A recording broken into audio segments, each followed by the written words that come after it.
Today's show is sponsored by ExpressVPN. Stand up for your digital rights. Take action at expressvpn.com/watchchad.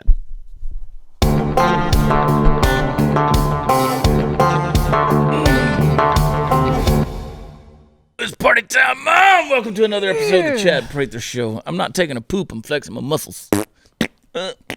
Sometimes you flex your muscles and you blow a blood vessel out in your eyeball. You do that when you're pooping. I used to have muscles. I don't have them anymore. Used to. Atrophy's a weird thing, man, as you get older. You wouldn't know. You wouldn't know anything about that. I'm on my way. Are you? Oh, yeah.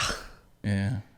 Definitely. You look good for 50, though. Thanks. You're welcome. I appreciate I'm not 50. I appreciate it, though. Man, I did not yesterday. I wanted to wish our friend Lieutenant Colonel Alan West well yesterday on yesterday's episode, and it totally slipped my mind. I was thinking about him because we were talking about him before the show, and then we didn't wish him well. I appreciate you keeping me up to date all weekend about it. And I appreciate Lisa Hendrickson for keeping me up to date. Yeah. His campaign manager. And, Alan and I, we were together Saturday morning at the Texas rally on the Capitol. I emceed that event. Alan gave an incredible speech. I mean, anybody that's ever been around Colonel Alan West and heard him speak, he is a powerful speaker. He's a great speaker. Powerful speaker. And so it's funny, Lisa texted me and she said, that speech was for him. Because, of course, as he was riding back on his motorcycle, there was an accident. Did you honk at him right before you hit him? Or? Well, I told him, I said, Alan, look, man, let's get you elected. Because he's running for the head of the Texas Republican Party. And I said, I got an idea, dude. I got road armor bumpers on my truck. So you're not going to mess me up. Right. Let me bang you around a little bit. Let me run out in front of you. We joke about this, but it was a serious accident. And banged him up pretty good, broke some bones. And but Alan, he's playing this thing for all it's worth, and I don't blame him one bit.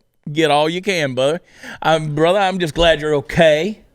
And, of course, I've publicly endorsed Alan West for this position. And, this is politics. He got some road rash. Yes, he did. On his face and other parts of his body. He got banged up pretty good.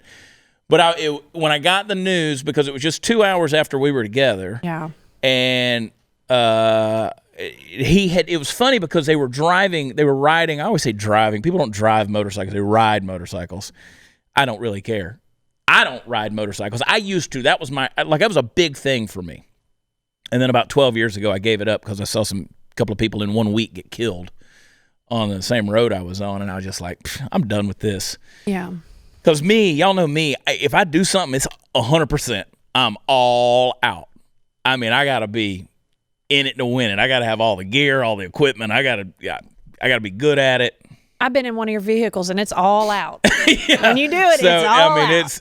Yeah. So that's, anyway. But on their way down, they were delayed because, to use his words, some chucklehead, not one of our chuckleheads, had a motorcycle accident, and it delayed them. And then on the way back, Alan chuckleheaded. But it's a bad deal. I-35 is dangerous in a car. Yeah. It is, and riding on the interstate on a motorcycle is just especially through the towns. If you're out in the wide open interstate, that's fine. But you going through that Waco belt and all through the construction zone, there's a lot of construction through there, a lot of traffic. And if Jade were here, of course, having 15, 16 years as a trauma nurse, she would tell you that spring and summer is when the idiots really come out in all full force, whether it's on a horse, on a motorcycle, all these different things. And thank God he was on a cruiser, he's got a beautiful bike. And she says, Jade would always say, look, as a trauma nurse, the folks that are riding those bikes, they survive. It's the crotch rockets where there's nothing left. Usually when those are immediate fatalities. They're going over 100. Dead on the scene. And there you fast. Go. So I will go ahead and say, if you ride, God bless you if you ride. That's right.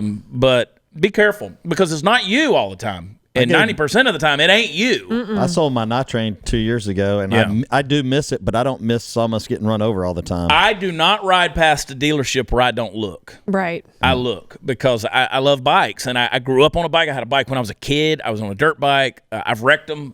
You just get up and you go again.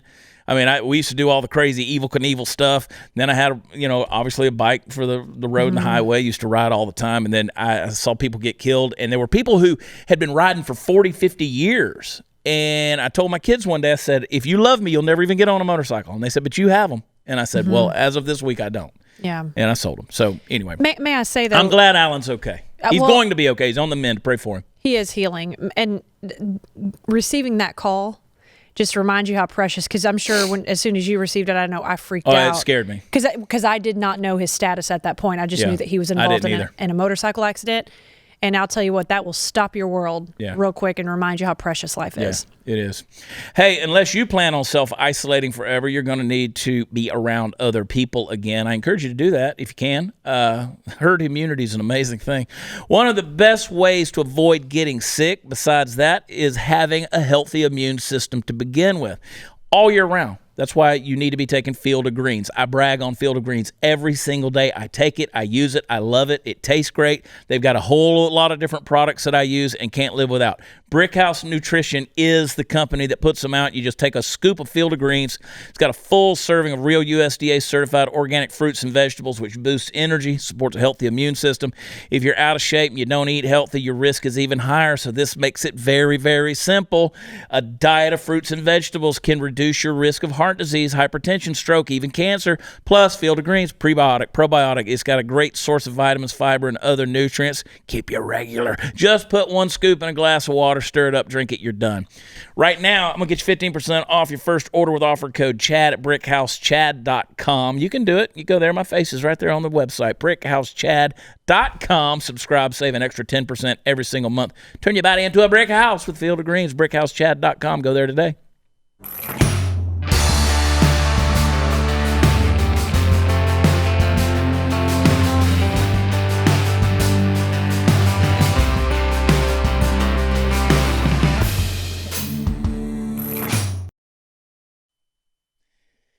One of the things that this has forced me to do, this whole coronavirus and not being able to tour and travel and stuff, is forcing me to do things that typically I wouldn't do, like go into the studio or do some writing or different things. And so Jade kind of got on to me over the weekend. She's like, you're too busy. You have too much. You have your hands in too much stuff. Like, for instance, we do merchandise and stuff, and Party Foul Nation, which Steve's killing it with Beer for Brunch and the other shows, Whining Women and Cooking with Copeland and stuff on this Party Foul Nation website, on YouTube, I should say. And you finally got to the point where you've had enough hours and stuff, and people have supported you on that deal. So it's giving you time to build that. Yeah, we put a lot of focus in it, and it's every day, every single day working on that. And so, Steve's become an executive producer in that regard, and he got his own network going on. I'm working on a thing that I will not reveal the name of, but it's going to revolutionize how we teach our children history and civics and government and things, and it's going to be fun. And I'm telling you, I'm so excited about this project I'm working on, and just some of the stuff that's out there. And this is I'm not working on it with anybody else. This is my brainchild. I've been working on this thing. I'm not ready to release it. Are you going to dress up like Abraham Lincoln? Clown version. Ronald McDonald was Abraham Lincoln. But I just think it's something that's hugely missing in American culture today. And so we've got a few web domains that are out there that are exciting, and they're coming. And it's just going to be some fun stuff, because I'm telling you, man, Ronald Reagan said conservatism is only one generation away from extinction. And we gotta maintain, because Hollywood's stealing our kids, and the culture from TikTok it's just really watering down the convictions that are there.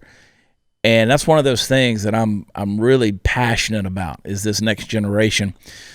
So anyway, we got some stuff going on. But one of the things I've been able to do is go in the studio, and with Steve Helms, Ben McPherson, Jeff Gilbert, Chris Watson, some top-notch local musicians out of the Dallas-Fort Worth area have assisted me in this. Of course, we've been going into Fort Worth Sound, Bart Rose's studio, and we've been doing parody songs. And they're songs that piss people off, like Take 6 Feet and Shove It.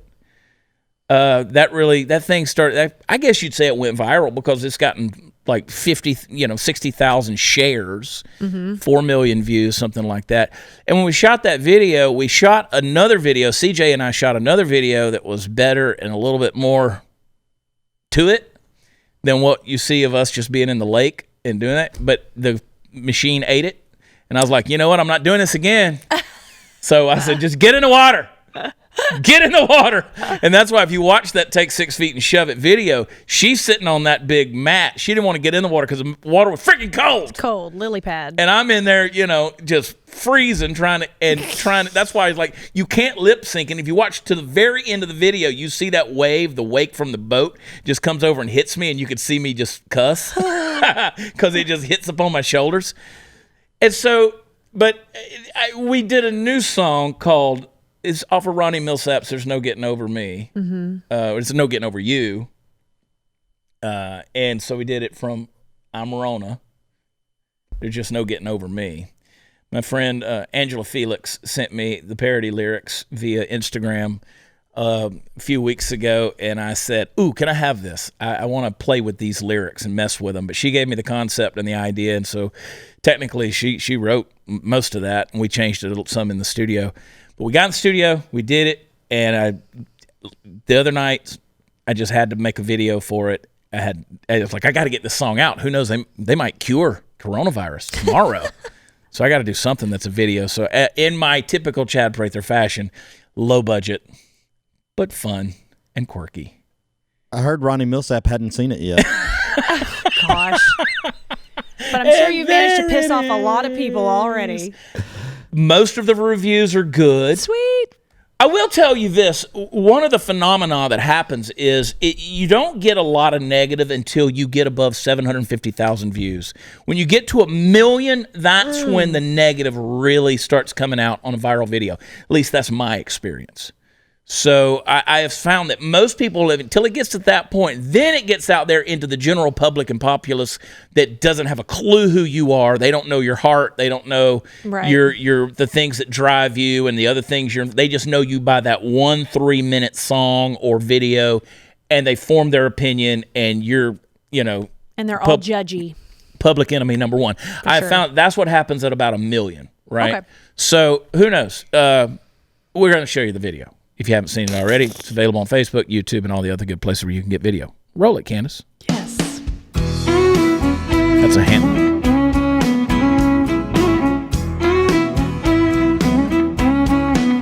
Well, you can crawl to the ER tonight if you feel like you ain't breathing right. I'm Rona. There ain't no getting over me. Say they're corona-free, but there ain't no place that I won't be. I'm Rona. There ain't no getting over me. I'll be the pills you forgot to take. I'll be the cough that keeps you away. I'll be the news on the radio. I'll be the reason that they keep you stayed closed. Don't you know you can tell everyone it's the flu, and you might even have it too. I'm Rona. There ain't no getting over me. I'm Rona. There ain't no getting over me.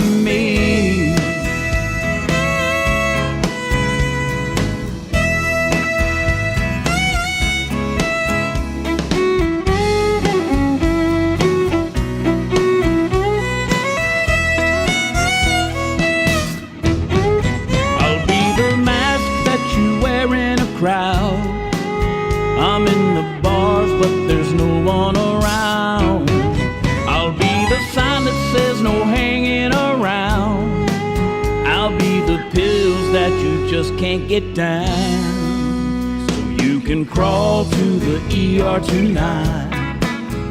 If you feel like you ain't breathing right, I'm Rona.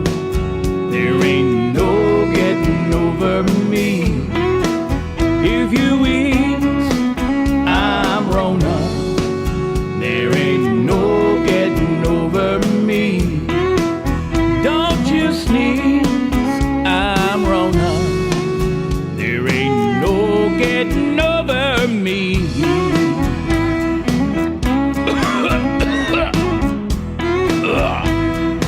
Yeah, go ahead and spray yourself down.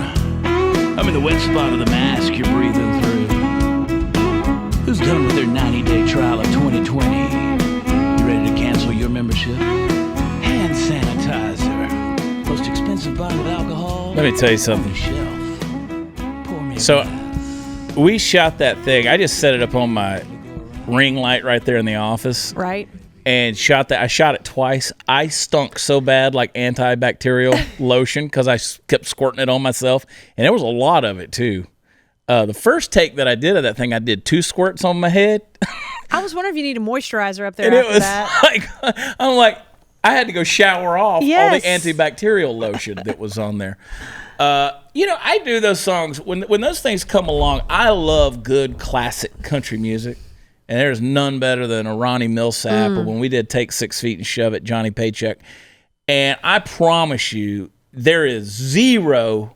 One, it's poking fun at the situation and a lot of the overreactions, but there's zero condescension towards the original artist or those songs. I do them because I honor them. I love those songs. That's a respect. That's a respect. To me, it is. I mean, if you parody somebody's songs, like Roger Kreger told me one time, we were doing a little gig down South Texas. He goes, "Could you make fun of one of my songs sometime?" Because you take 6 Feet and Shove It. When's the last time a Johnny Paycheck song went viral and people all of a sudden start going out and buying the original song because it reminds them of it? Brings it back to life. Yeah, it brings it back to life. So obviously, I don't mean any disrespect. I love them. And if I could afford it, I would just spend time in the studio making those songs because Bart Rose makes us sound good. Well, it makes me sound good. But those musicians, I mean, Steve is top notch. You got Chris Watson, who's just a badass. He played the organ and he can play anything that's in the studio and the guitar. But then Jeff Gilbert on the drums. Helms played. He did the bass, and of course Ben McPherson's doing that fiddle. And Ben and Steve sang harmony with me on that deal. I just love doing that stuff. I love it. It's like having a baby, but without the octopus that falls out of your vagina. That does hurt. Yeah. I mean, it's weird that way, but it's like this creative thing that flows out of you. So we have fun doing it. But I'm ready for you to get back on the road too. I think your fans are. I know. Well, I'm excited for you, and I think your fans are ready for you to be on the road. When we come back on the road, we'll still do comedy, but I'm going to take some musicians out as well. It's going to be a very different looking show. There's going to be some variety to what we're doing because I think America wants that.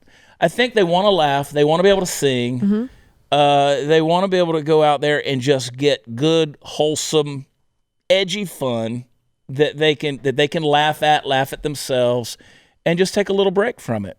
And I know Party Foul Steve's ready to get on the road. 100% ready. I'm ready to get on the road. I finally realized about 10 days ago that it was starting to affect me in that I was getting a little bit edgy myself. It was just like getting a little thin-skinned. People started commenting. They were like, "What's wrong with you?" And I was like, "Well, nothing's wrong with me." And they're like, "Oh, something's wrong." And I finally realized it's that stir crazy, that gypsy nature that's inside of me that's not being fed because I am born to go. Yeah. Right. And it's started to affect me. I don't like that aspect about me, but it's still true. You know what I mean? We did get a message from Johnny Paycheck's son, who had some questions about us. Why did you pick my dad's song to do Take 6 Feet and Shove It? And I said, well, I love the song. I mean, it's a great song. And plus it fit perfectly. It was my sentiment, shove it. And he liked it. He appreciated what we said of bringing his dad's name and his music back into the forefront of a thing. Because Johnny Paycheck, I mean, Take 6 Feet or Take This Job and Shove It. Yes. I mean, that was his bread and butter song. Yeah. I mean, Johnny Paycheck put out a lot of hits, but that was his song. Yeah, that was his song. So anyway, we had fun doing it. And it's just fun to be silly. Everybody's felt that way about a job. Yeah. Everybody feels that way about Corona. Yeah. And 6 feet. You know how I feel. I just want to get back to normal. Yeah. I don't want new normal. I just want to get back to normal. And as it stands right now, we're supposed to do August shows at Billy Bob's on August 23rd here in Fort Worth. We're supposed to do Pueblo, Colorado, Grand Junction on like the 27th, 28th, I think. We'll see about Huntsville. They haven't come back with a date for us. But obviously, it's a slow year. I'll be surprised, honestly, Steve, if they let us do August. That doesn't make me happy. It doesn't make me happy. Because I think people want to get back to life. I had all my gigs canceled as well. I was supposed to travel a lot. You were, yeah. I really was. I was supposed to be in Vegas for a gig and everything got canceled. To still have this piece of the pie, in play meant a lot to me. I would go crazy if I didn't have you guys. Yeah. If I didn't have the folks who are watching this and listening to this, I would absolutely go crazy. If I had any feelings right now, I would cry. Steve's gone numb. He's worn out of feelings. I know. I'm out of feelings. Hey, guys, for e-commerce business, shipping in 2 days or less, that's the new standard. I don't know if you realize that or not. And if you're growing a business, you got to keep up. Introducing Shippo. We love them. We love them. We love them. That is our business's secret weapon. Shippo is the only shipping software for growing businesses that you can start today. You set it up in minutes. You ship today because they're going to ship hundreds of millions of packages. Shippo uses a volume discount that's going to save you up to 90% off of carrier rates. Simply connect your online store to Shippo. There's no coding. There's no technical expertise required. They will instantly identify the lowest shipping rates from 55-plus top global carriers like UPS, the Post Office, FedEx, DHL. Your orders are automatically pulled in and ready to go. Just click, print, ship. Plus, they're going to give you an automated return label that is free, and you'll only pay that shipping if the customers use them. So companies that use Shippo literally save thousands of dollars every year. So free up hours of valuable time, and on average grow 77% over year. So we're seeing that happen. I mean, it's incredible for our business. So join over 100,000 companies like Goat, Hims, and MeUndies, and CP Entertainment, I might add, who are saving up to 90% off carrier rates with Shippo. For our listeners, they're offering their best discount available anywhere. Get a shipping consultation, a Shippo Pro plan for 6 months trial for free at goshippo.com/Chad. $700 value for free. Go Shippo. That's with 2 P's in there. GoShippo.com/Chad. Go today. Get your shipping consultation and your pro plan for 6 months trial free. GoShippo.com/Chad. Be right back.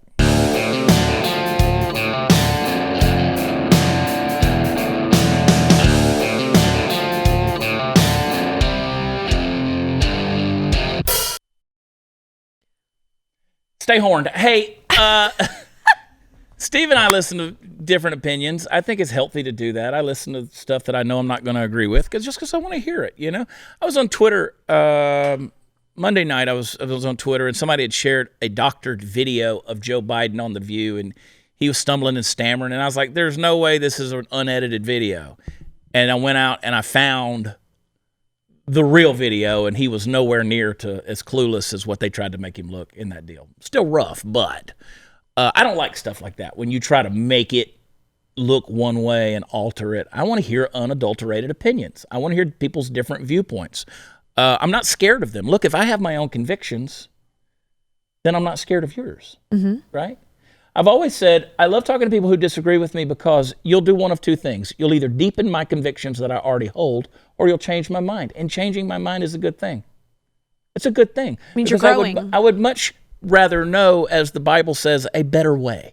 Yeah, you're growing. You know what I'm saying? Mm-hmm. And it's uncomfortable because there's an old adage that says living things grow and growing things change and changing things challenge us. But if you're alive, you're growing one way or another. We might be my age and it's just our ears and our nose and our scrotum. Yeah, especially mine. Hey, how often is your mind changed? Pretty often, actually. Really? Yeah, altered. Altered. At least okay. altered. Again, I go back to what the Bible says, where it says that the apostle came and taught them a better way. It's not that their way was wrong, but there was just a better way. And in other words, in that context, he's talking about he kind of opened up the truth to them, and in such a way that they saw it more clearly. none of us have all the answers. And that's the problem is everybody wants to go online and their convictions are so unwavering.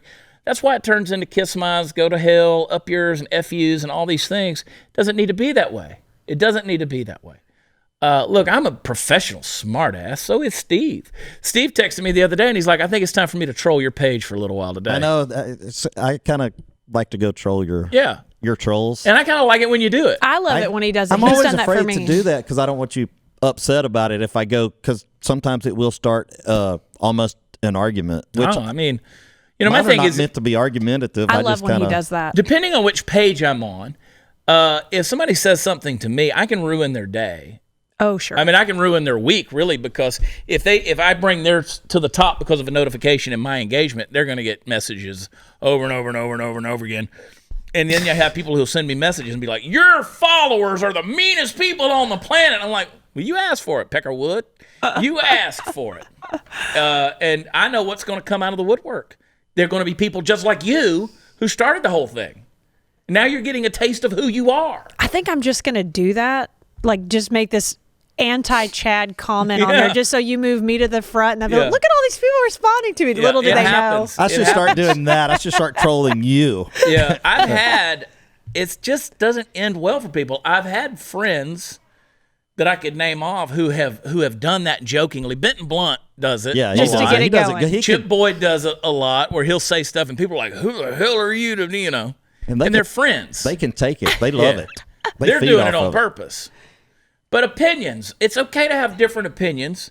And that's why I like reading. And Candace will pull the opinion pieces from the New York Times. And, there was this one I saw it over the weekend. I'm talking about Memorial Day. It was out of the New York Times. It says, why does the U.S. military celebrate white supremacy? Yeah, why do they? Yeah. And, of course, it brought up the shooting in Charleston, South Carolina that targeted the 9 black churchgoers. Charlotte, South Carolina, which, of course, the whole thing, the South Carolina flew the Confederate battle flag for way longer than they probably should have as a symbol of Southern pride. That's quote unquote. And, of course, the guy that murdered them, his manifesto described it as the start of a race war. And, the pictures of him was him brandishing a pistol and a rebel flag. So this person wrote this opinion piece, why does the military celebrate white supremacy? And their whole point was you have all of these bases that are out there that are named for, it could be Confederate generals, it could be, some of these different institutions that are out there. And some of the, as they say, the toxic legacy that clings to the 10 United States military installations across the South that were named for Confederate officers during the first half of the 20th century. So, they wanted to pull down the statues. Now they're basically saying, why, if you don't change the names of these bases, then, Well, that's going to cause a big uproar because then people would literally have to change their last names. Yeah. And because, many, slaves took slave owners' last names. Well, see, now you're getting logical, Steve. Yeah. But I mean, that would be the next step. Yeah. So that's an interesting piece. I'll let you go out and find it, read it on your own. But I mean, everything these days supports white supremacy at this point. And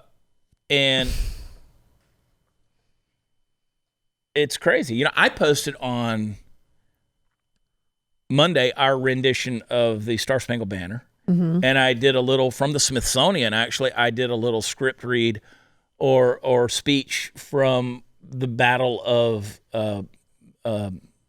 Baltimore Harbor, where Francis Scott Key, of course, overnight expected to see the British Union Jack flying, but he saw instead the Old Glory. And so there's a story there, lots of history there that people don't know. So it kind of told the history and then did the thing. And of course, you got these chuckleheads, as Alan West would call them, who want to come out and start talking about Native Americans and how you're going to tell me that they're. And I'm like, oh my God, that's enough. I mean, that's history. That's history. That's all of history, right? People have been conquered. People have been overthrown. There may be a stronger force that comes along and removes us at some point in time. Mm-hmm. I mean, we've already shown through this whole coronavirus thing we're not that strong. I was going to say, if you don't think China's not trying to, you're wrong. I mean, we've shown them every weakness we've got at this point. Everybody's got an opinion, though, and I mean, it's good to read those things because it wouldn't cross my mind. Maybe that's my white privilege. Right. But it wouldn't cross my mind that there are people out there who are really looking at military installations and bases and thinking that they're signs of white supremacy. But again, I'm white, so okay, that opens my eyes to see that. I am one of the ones, and I've caught flack for it over the years, and I'll catch flack again. I don't think it was necessary for the State House in Columbia, South Carolina to continue flying the Confederate flag as long as they did. And why do that? You know, the Apostle Paul says, if it offends one of my brethren, I won't do it. Okay, I understand the heritage. I understand what it means. I understand the symbolism, and it was symbolism for different things for different people. And you also know that the Confederate flag is used for symbolism to represent white power, white supremacy, and a lot of racist causes. It has been used as that symbol. Is that what it means? No, not historically. It's not according to the true heritage of it. But at the same time, if it offends one, Paul says, I'm not even going to eat meat. I can't eat meat that's sacrificed to idols. But if it offends you, Natalie, I won't eat it. I'll have a salad. I'm eating bacon. You're screwed. But that's the thing, you know, so if it offends you, so I just looked at it from that perspective. If I've got friends out there who are African-American, if they're black, you know, and they look at that, they say, you know, that, okay, well, there are certain things that I'm willing to say, look, okay, you need to change. And there's certain things that I say, I need to change, right? And that's very hard. But I don't mind telling you that I think you're wrong and you need to change on certain subjects. And I want to have such a teachable spirit. It doesn't make me weak to be able to say, okay, I can give on that one. I can give on that one. I said it just last week and caught some flack on it when I said, I'm willing, if you want to make legislation about abortion only about the cases of rape and incest and the threat to the mother's health, I'm willing to let you have that. I'm willing to let you have that. Take away all abortions of convenience. People are like, there's no excuse for rape. I understand that. And I agree with you philosophically, but that ain't a hill I'm going to die on. So it's okay to have opinions, and it's okay to have differing opinions. Mm-hmm. People don't want them, though. I mean, it's by God. You know what's bad is when you wake up one day and you go, shit, I was wrong. Yeah. That's a horrible feeling. You know what I mean? You ever woke up like that? Yeah, well, you and I differ a little bit in this. All that being said, is it time for a new national anthem? No. Why not? No, I just don't think there's any need for it. Okay. I mean, again, because I don't think you can justify the argument for it. Now, can a person justify the argument for flying the Confederate flag over the South Carolina State House? Yeah, I think you can justify that. Yeah. But changing the national anthem, I just don't think you can justify that. But I thought there was some wording in the original national anthem. There is, but if you understand the wording, I can make the argument that proves that it's not about that at all. So it's true. Anyway, we'll talk about it. Be right back.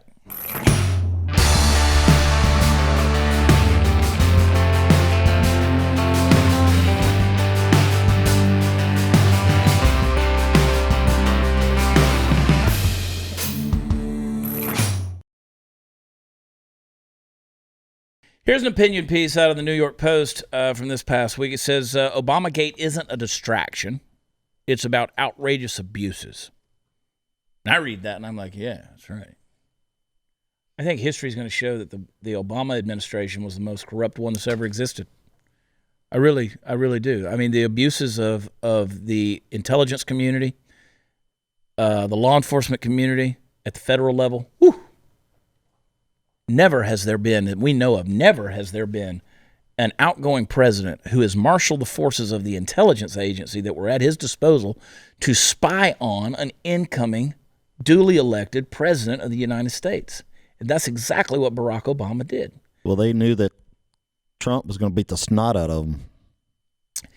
It's interesting to me, and I don't want to go too far into this because I'll chase the rabbit down the hole and I don't want to. Not on this episode. But, you know, Hillary wasn't supposed to lose. Correct. She wasn't supposed to lose. So it's like Obama had this one safeguard in place. It was like the nuclear button that he hoped he never had to push. But once Hillary lost, he had to push that button. They had to come up with something. And so then you had the birth of all of this Russian collusion and the Russian meddling. Of course Russia meddled in our election. They'll meddle in this election. They've meddled in the last elections. We've meddled in theirs. That's what enemies do. That's what geopolitical enemies do. Mitt Romney was right, to Barack Obama's chagrin, in the campaign for presidency that he had when he said our biggest geopolitical enemy right now is Russia. And Barack Obama scoffed at it. He laughed at it. But now what do we hear? Russia, Russia, Russia. So Attorney General William Barr was damn right last week to blast the collusion hoax that began under President Barack Obama as a grave injustice, unprecedented in U.S. history. Claims by Democrats like Joe Biden and the anti-Trump media that Obamagate is but a distraction are the true distractions. During the 2016 election and for the first 2 years of President Trump's term, sidebar, the law enforcement and intelligence apparatus of this country were involved in advancing a false and utterly baseless Russian collusion narrative against the president. They abused investigative and prosecutorial standards to reach a particular result. I agree. What could Donald Trump have done if he would have had the support? Think about the distractions to an American president to have to deal with this stuff. And where's it gotten him? Nowhere. The Mueller report was nothing. It turned up nothing. $30 million, all those man hours, all those distractions, all those hearings, and it turned up nothing. Waste of time. Peter Strzok, Lisa Page. It was a nightmare. When you start looking at their text, Lisa Page, who says, POTUS wants to know everything we're doing. Really? Then you start getting these leaked phone calls of the real collusion that was going on. Joe Biden, who's talking to Polanski or whatever his name is in the Ukraine, and he's talking about getting Shokin fired, and you've heard the phone calls, and he's going to say, I don't know anything about all this stuff. And there it is in audio, him having the conversation, and them saying, hey, we got rid of Shokin. Great. Now we're going to give you $1 billion. Well, son of a bitch. They fired the guy. Anyway, Peter Strzok, whenever his mistress, when Lisa Page says, there's no way he can win, right? Peter Strzok says, no, he won't. We'll stop it. Really? That's crazy stuff. You got Michael Flynn. This is the incoming calls between National Security Advisor Michael Flynn and the Russian ambassador. Transcripts showed no wrongdoing. Yet high officials used leaks to engineer Flynn's exit. They ruined the man's life. Mm-hmm. Newly released documents even suggest that Obama knew of the plot and at least didn't object to the idea of hiding it from the Trump folks. Man. They blackmailed Flynn into pleading guilty, lying to the FBI with threats to prosecute his son. Insiders leaked juicy tidbits of virulently anti-Trump media to stoke false notions of the Trump-Russia conspiracy, even though the FBI had nothing. That's why I love it when people who sit there and say, Russia, Russia, Russia, they get on Twitter and they come at you. If you're a Trump supporter, how can you support a guy who's like, have y'all not moved on with the argument yet? You've already been debunked. Seriously. Shut up. That's how ignorant you are. And the thing that drives me crazy about the left is they think they're so damn elitist. Like, okay, Chad, you and your cowboy hat, you are so ignorant, you don't know. Well, if you had an education, maybe you would know what we know about Russia collusion. Okay there, Adam Schiff, let's see your huge pile of evidence that's out there, because that's been debunked, folks.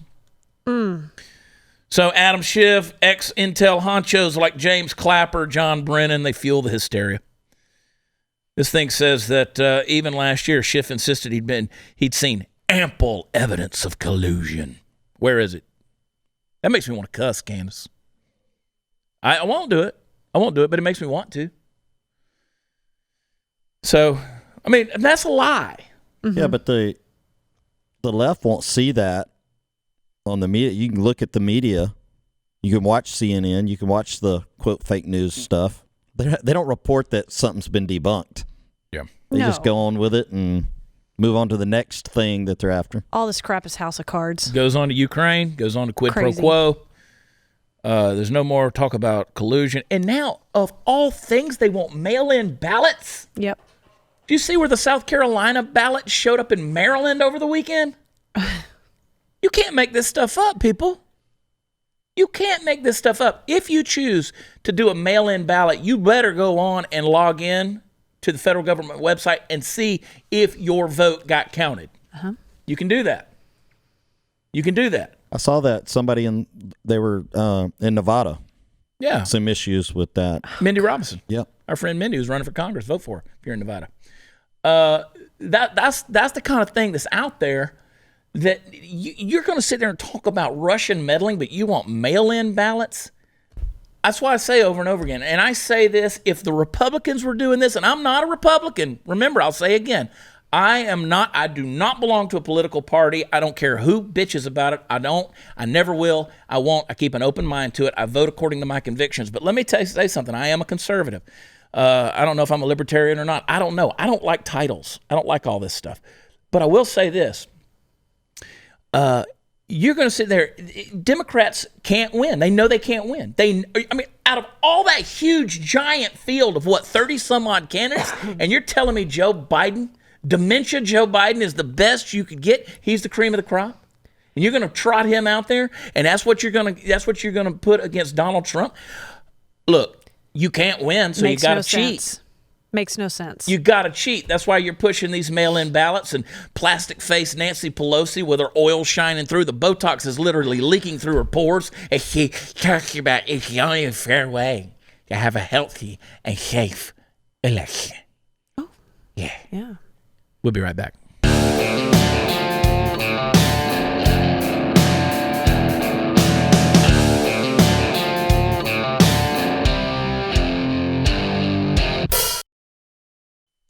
I find it ironic that there's a guy running for president who's living in his basement, who's asking for the votes from people who live in their basements.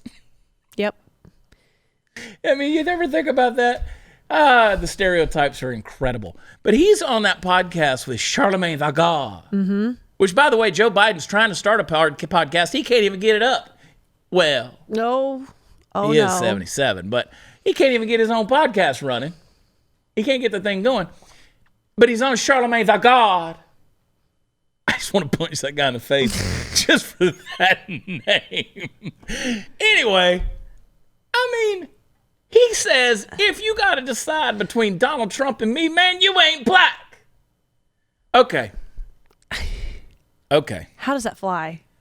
I mean, can you imagine? Mark said it in the break. What if Donald Trump said that? Yes. What if Donald Trump had said that? It would cure coronavirus. No more headlines about corona. There would be nothing else said about coronavirus. That would be it. We would only talk about Donald Trump and his racist, morbidly obese, fat golf playing ass. That's all we would talk about. If he said that, then you ain't black. Oh my God.